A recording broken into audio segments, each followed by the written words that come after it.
Lecture de la liturgie du mercredi de la deuxième semaine du temps de Pâques, le 15 avril 2026. Première lecture. Lecture du livre des Actes des Apôtres. Actes chapitre 5, versets 17 à 26. En ces jours-là, intervint le grand prêtre ainsi que tout son entourage, c'est-à-dire le groupe des Sadducéens, qui était rempli d'une ardeur jalouse pour la loi. Ils mirent la main sur les apôtres et les placèrent publiquement sous bonne garde. Mais pendant la nuit, l'ange du Seigneur ouvrit les portes de la prison et les fit sortir. Il leur dit, partez, tenez-vous dans le temple, et là, dites au peuple toutes ces paroles de vie. Ils l'écoutèrent. Dès l'aurore, ils entrèrent dans le temple, et là, ils enseignaient. Alors arriva le grand prêtre ainsi que son entourage. Ils convoquèrent le Conseil suprême, toute l'assemblée des anciens d'Israël, et ils envoyèrent chercher les apôtres dans leur cachot. En arrivant, les gardes ne les trouvèrent pas à la prison. Ils revinrent donc annoncer, nous avons trouvé le cachot parfaitement verrouillé et les gardes en faction devant les portes. Mais quand nous avons ouvert, nous n'avons trouvé personne à l'intérieur. Ayant entendu ce rapport, le commandant du temple et les grands prêtres, tout perplexes, se demandaient ce qu'il adviendrait de cette affaire. Là-dessus, quelqu'un vient leur annoncer, les hommes que vous aviez mis en prison, voilà qu'ils se tiennent dans le temple et enseignent le peuple. Alors le commandant partit avec son escorte pour les ramener, mais sans violence, parce qu'ils avaient peur d'être lapidés par le peuple. Parole du Seigneur. Somme. Un pauvre cri, le Seigneur entend. Je bénirai le Seigneur en tout temps, sa louange sans cesse à mes lèvres. Je me glorifierai dans le Seigneur, que les pauvres m'entendent et soient en fête. Un pauvre cri, le Seigneur entend. Magnifiez avec moi le Seigneur, exaltons tous ensemble son nom. Je cherche le Seigneur, il me répond. De toutes mes frayeurs, il me délivre. Un pauvre cri, le Seigneur entend. Qui regarde vers lui resplendira, sans ombre ni trouble au visage. Un pauvre cri, le Seigneur entend, il le sauve de toutes ses angoisses. Un pauvre cri, le Seigneur entend. L'ange du Seigneur campe alentour pour libérer ceux qui le craignent. Goûtez et voyez, le Seigneur est bon, heureux qui trouve en lui son refuge. Un pauvre cri, le Seigneur entend. Alléluia, Alléluia, Alléluia. Dieu a tellement aimé le monde qu'il a donné son Fils unique, afin que ceux qui croient en lui aient la vie éternelle. Alléluia, Alléluia, Alléluia. Évangile de Jésus-Christ selon saint Jean.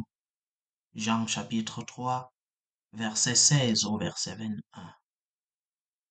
En ce temps-là, Jésus disait à Nicodème, Dieu a tellement aimé le monde qu'il a donné son Fils unique, afin que quiconque croit en lui ne se perde pas, mais obtienne la vie éternelle.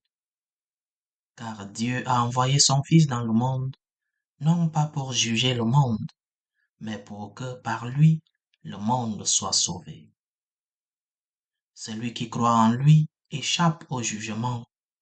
Celui qui ne croit pas est déjà jugé. Du fait qu'il n'a pas cru au nom du Fils unique de Dieu. Et le jugement le voici.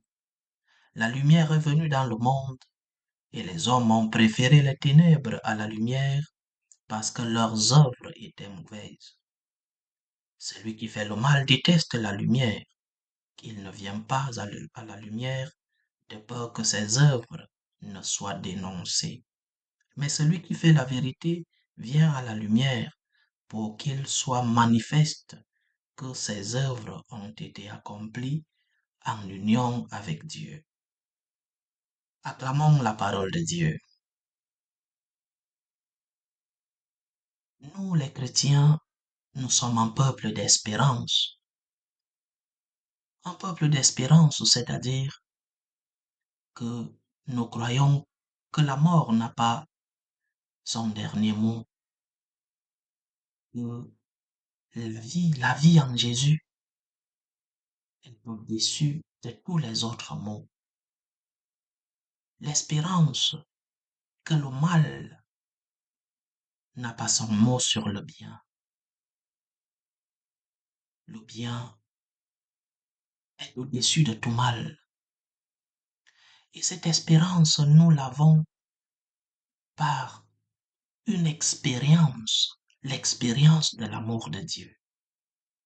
Parce que nous savons que Dieu nous aime, parce que nous avons fait l'expérience de l'amour de Dieu, nous avons donc cette espérance. Notre foi est une expérience. Notre foi est un vécu.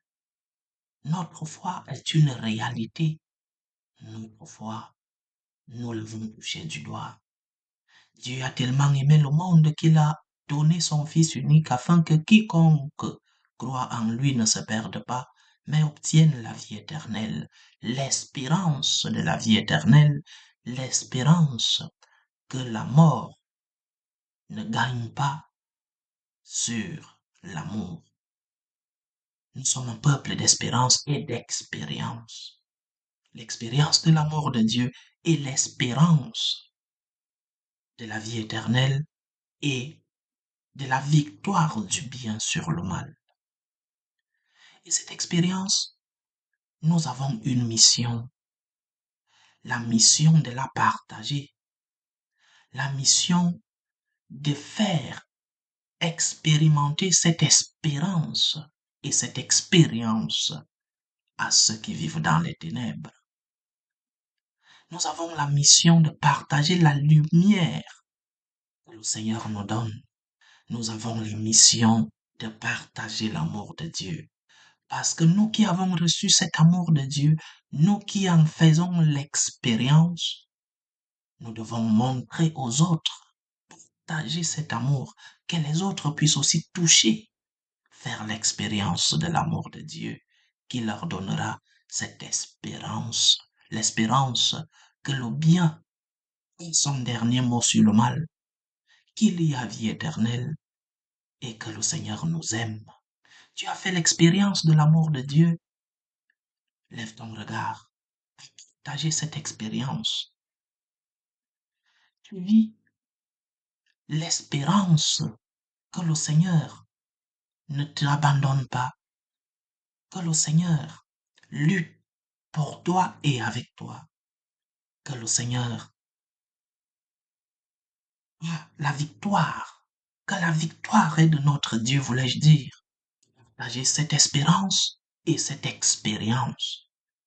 L'espérance que tu n'es pas seul, l'espérance que le bien domine sur le mal, l'espérance de la vie éternelle et l'expérience que nous faisons de l'amour de Dieu chaque jour de notre vie. Tu as fait l'expérience et l'espérance.